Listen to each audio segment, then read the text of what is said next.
Bonjour à toutes et à tous. Dans cette vidéo, nous allons voir ensemble quels sont les composants principaux d'un paysage ou d'un environnement. Cela correspond au premier bilan du deuxième chapitre de la partie 1 du programme de sixième. La trace écrite est disponible sur le NT dans le cahier de texte. À la maison, je vous demanderai de bien vouloir recopier cette trace écrite sur une feuille simple et elle devra être rangée dans le classeur derrière le premier intercalaire.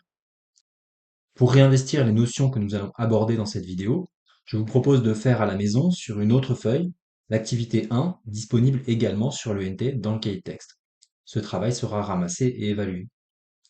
Maintenant que vous avez les consignes, on y va. Alors la question sur laquelle on va se pencher aujourd'hui, c'est la suivante. De quoi sont composés nos environnements? Notre environnement, c'est facile, c'est là où on vit. Au sens large, notre environnement, à tous les êtres vivants, c'est la Terre. Évidemment, si on veut être plus précis, notre environnement à nous, à vous, à moi, c'est le Pré-Saint-Gervais ou disons l'agglomération parisienne. Sur Terre, il y a un très grand nombre d'environnements différents. On dit qu'il y a une grande diversité, presque infinie, d'environnements différents les uns des autres.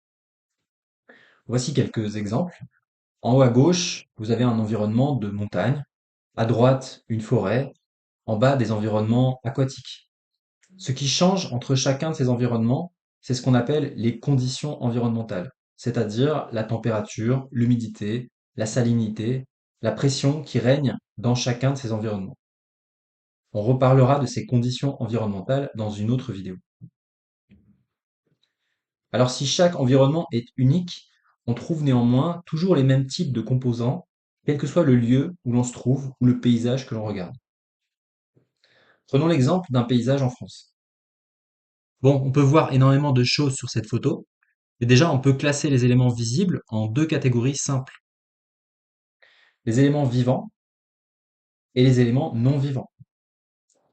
Dans la catégorie éléments vivants, je vais évidemment mettre les êtres vivants, parmi lesquels on va trouver les animaux, les plantes, les champignons, les micro-organismes, etc.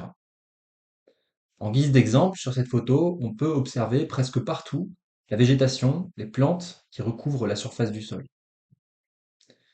Dans la catégorie éléments non vivants, je vais trouver tous les éléments minéraux, avec les roches, l'eau, les gaz, qu'on ne voit pas, les gaz, mais qui sont bien là dans l'atmosphère. Ici, à droite de la photo, on peut clairement distinguer la roche qui affleure au niveau du sol. Le sous-sol de la Terre est presque entièrement constitué de roches. C'est comme les gaz, hein, on ne les voit pas forcément, mais il ne faut pas les oublier pour autant. Avec ces deux catégories, on peut presque classer tous les éléments visibles sur cette photo. Mais en fait, il existe une troisième catégorie d'objets, bien visibles sur la photo. C'est la catégorie des traces des activités humaines ou des éléments anthropiques. Alors qu'est-ce qu'on a là-dedans? Eh bien, tous les éléments qui ont été construits, créés ou modifiés, transformés par l'homme. Il peut s'agir d'éléments vivants ou non vivants. En guise d'exemple, vous avez les constructions humaines, les objets produits par l'homme, mais aussi la pollution, qui n'est pas toujours visible, les cultures, je veux dire par là les plantes cultivées ou plantées par l'homme, les animaux d'élevage, etc. Sur la photo, on voit distinctement une route qui fait partie des éléments anthropiques. Mais on voit aussi quelques animaux qui doivent être des vaches et qui sont bien des animaux élevés par l'homme. Donc, qui font partie des traces des activités humaines, même si on peut aussi les ranger dans la catégorie des êtres vivants. Si on résume, dans un environnement, on trouve toujours trois types d'objets ou d'éléments. D'abord, les éléments minéraux, inertes, non vivants. À la surface de la Terre, on trouve aussi des êtres vivants. C'est une des particularités de notre planète, puisque sur les autres planètes, comme Mars ou Vénus, on ne trouve que des composants minéraux. Il n'y a pas d'êtres vivants. Et puis, il y a une troisième catégorie d'objets.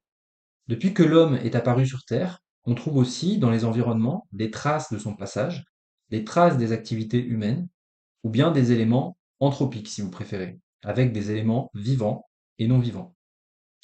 Pour illustrer ça, je vous propose de voir ensemble quelques photos d'objets, de paysages, et d'essayer ensemble de ranger ce que l'on voit dans l'une ou l'autre des trois catégories. Sur cette première photo, c'est facile, la majeure partie de ce qu'on voit appartient à la catégorie des éléments minéraux. L'eau, le sable, tout ça, c'est minéral. On ne distingue pas d'êtres vivants ou d'éléments anthropiques. Il doit y en avoir, hein, mais ils ne sont pas visibles. Donc ici, c'est plutôt minéral. Facile, celle-là, vous serez d'accord avec moi pour ranger cette mouche et la fleur sur laquelle elle se trouve dans la catégorie des êtres vivants. Dans ce paysage, on voit clairement que la majorité des éléments correspondent à des éléments anthropiques ou des traces des activités humaines. C'est une ville, hein, avec ses immeubles, ses routes, ses maisons, sa pollution. Il y a quelques arbres qui sont visibles, mais par qui ont-ils été plantés? Bien par l'homme sans doute, hein. Ce ne sont pas les restes d'une forêt sauvage, ils ne seraient pas là sans l'homme, donc ce sont des traces des activités humaines. Beaucoup de roches visibles sur cette photo. On doit se trouver au bord de la mer, quelque part en Normandie. Donc ici, tout ce qu'on voit est encore une fois minéral. Là, on est bien d'accord, difficile de voir autre chose que des éléments anthropiques sur cette photo. On doit se trouver dans une grande ville américaine, au-dessus d'un échangeur d'autoroute. Cette très jolie chaise appartient aux traces des activités humaines. Toutes les parties qui composent cet objet ont été produites, transformées, assemblées par l'homme. La chaise a été fabriquée par l'homme pour répondre à un de ses besoins, s'asseoir dessus en l'occurrence. En technologie, on dit qu'il s'agit d'un objet technique. Objet technique, élément anthropique, trace des activités humaines, tout ça c'est un peu pareil au final, hein. Encore une fois, on est d'accord, hein, ce tas de poubelles et de déchets plastiques, c'est malheureusement une trace assez déplorable et caractéristique des activités humaines. Là, vous avez sans doute envie de me dire que tout ce qu'on voit sur la photo, presque, appartient à la catégorie des êtres vivants. En fait, il y a deux pièges sur cette photo. Le premier, c'est le sentier que vous voyez en plein milieu de l'écran. Ce chemin, c'est bien une trace très claire des activités humaines. Il n'y aurait pas de chemin sans l'homme. Et puis le deuxième piège, en France, ça fait bien longtemps que les forêts ne sont plus des forêts primaires, c'est-à-dire des forêts sauvages qui pouvaient se trouver là avant l'apparition des humains. En France, presque toutes les forêts sont des forêts entretenues, voire plantées, cultivées par l'homme. Donc tout ce qu'on voit ici, ce sont des éléments anthropiques finalement. Même chose sur cette photo. Quand on va à la campagne, quand on se promène dans les champs cultivés, on ne se promène absolument pas dans la nature. À l'état sauvage, les plantes, elles ne poussent pas en carré bien régulier, et on ne trouve jamais dans la nature une seule espèce végétale, comme les céréales qu'on voit sur cette photo, qui occupent tout l'espace. On trouve beaucoup de diversité dans la nature. Ici, les plantes sont cultivées, plantées, ramassées, soignées par l'homme. Le sol est souvent plein de produits chimiques aidant à la croissance des plantes. Bref, il n'y a pas plus anthropique qu'un champ cultivé. Un environnement agricole, c'est vraiment l'inverse de la nature. Ici, on a un magnifique rocher qu'on va classer directement dans la catégorie minérale, on est bien d'accord. En revanche, cette pierre taillée, ce biface, c'est bien de la roche, on est d'accord, mais elle a été ramassée, modifiée, taillée par l'homme, en tout cas par nos ancêtres préhistoriques, pour répondre à un besoin. Comme la chaise, c'est un objet technique, c'est une trace des activités humaines, c'est un élément anthropique. Ces loups, ce sont bien des animaux sauvages, on est bien dans la catégorie des êtres vivants. Et ce chien alors? Eh bien vous allez me dire que c'est un être vivant, c'est vrai. Mais le chien, c'est un animal qui n'existerait pas sans l'homme. C'est un animal domestiqué qui est le produit d'un élevage avec de la sélection et des croisements sur plusieurs générations qui ont abouti aux chiens que nous avons aujourd'hui. Si les chiens y descendent bien du loup, on peut néanmoins les classer dans les traces des activités humaines, les éléments anthropiques. Pas d'homme, pas de chien. Finalement, le chien, comme la chaise ou le biface taillé, c'est un objet technique. Même chose pour la vache, et en fait pour tout un tas d'animaux qui sont élevés par l'homme, la vache, ce n'est pas un animal sauvage. Sans l'homme, elle n'existerait pas. La vache, elle descend bien d'un animal sauvage, le roc, que vous voyez à gauche, mais cet animal, déjà, il a complètement disparu, et surtout, il était en fait très différent de la vache actuelle au niveau de la taille des cornes, de la quantité de lait produite, etc. L'homme a sélectionné cet animal et l'a transformé en plusieurs milliers d'années en fonction de ses besoins. Et pour finir, on a la même chose pour les plantes. Ici à gauche, vous avez l'épi de maïs que vous connaissez. Le maïs, c'est une plante domestiquée, transformée par l'homme. À droite, vous avez la plante sauvage d'origine qu'on trouve encore au Mexique et à partir de laquelle les Amérindiens ont produit le maïs moderne. Et donc le maïs actuel, c'est une trace des activités humaines, c'est un élément anthropique, c'est un objet technique.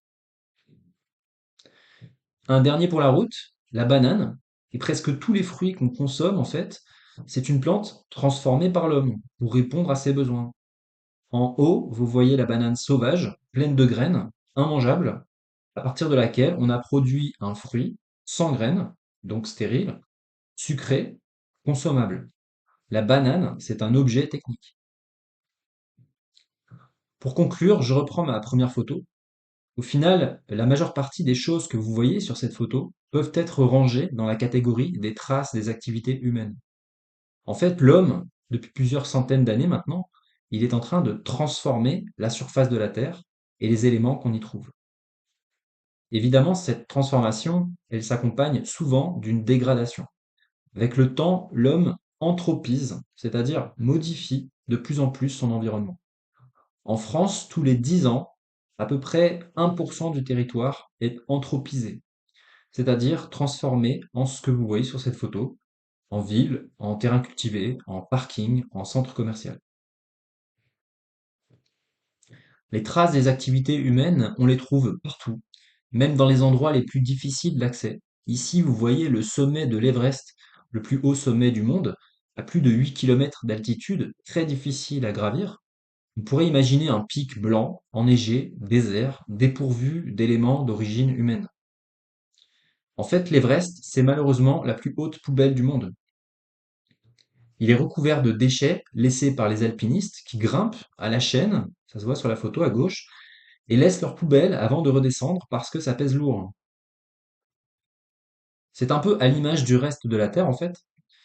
Imaginons que dans quelques millions d'années, les futurs habitants de la Terre, s'il y en a, se mettent à faire des fouilles, à creuser le sol comme le font les archéologues d'aujourd'hui. S'ils atteignent les couches du sol qui correspondent à notre époque, qu'est-ce qu'ils vont trouver? Ben, peut-être qu'ils trouveront les restes de la tour Eiffel, hein, c'est possible.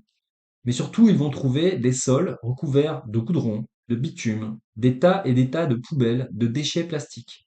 C'est ça les traces que l'humanité risque de laisser dans l'histoire de la Terre. Et c'est assez triste, vous serez d'accord avec moi. Voilà, cette vidéo est terminée. La morale de cette histoire, c'est qu'il faut prendre soin de son environnement, ne pas jeter ses déchets par terre, essayer de laisser l'environnement dans l'état dans lequel on l'a trouvé. Vous trouverez la trace écrite à recopier sur le NT. J'espère que cette vidéo vous a plu et je vous dis à la prochaine.